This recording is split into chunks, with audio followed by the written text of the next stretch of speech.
Hi,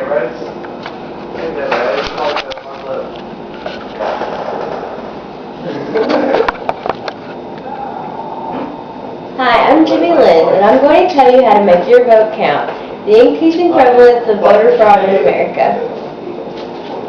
The U.S. government is accepted by many to be the greatest designed government in the world, especially by its own citizens, or at least that's what they're taught from elementary school.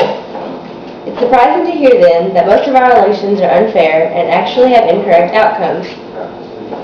UK historian Tracy Campbell says, "Political passion can fuel a determination to win by any means necessary, including fraud."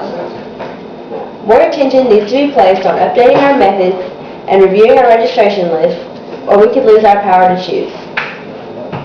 Fraud is executed in many ways. First, I'll talk to you about the different methods of voting. The earliest method was paper. It's the easiest thing to fraud because they're easily duplicated and hard to tabulate.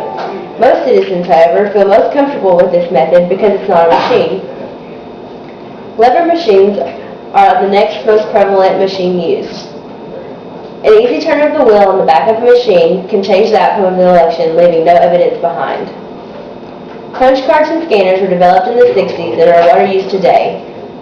They can easily be tampered with, lost, or replaced, or anything can happen to them on their way to being counted.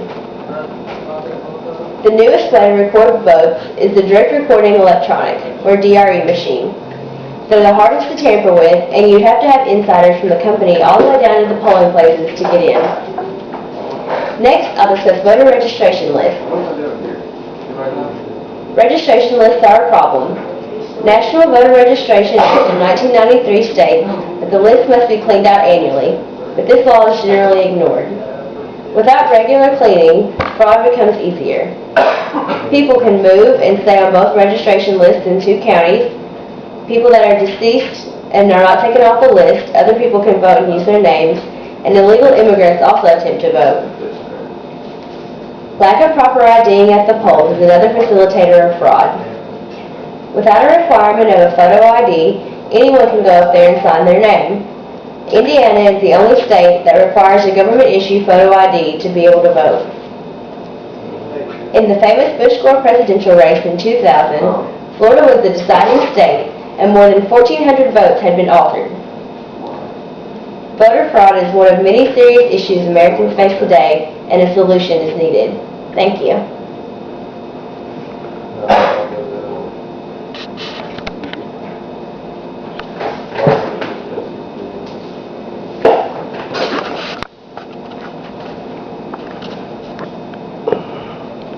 Line work is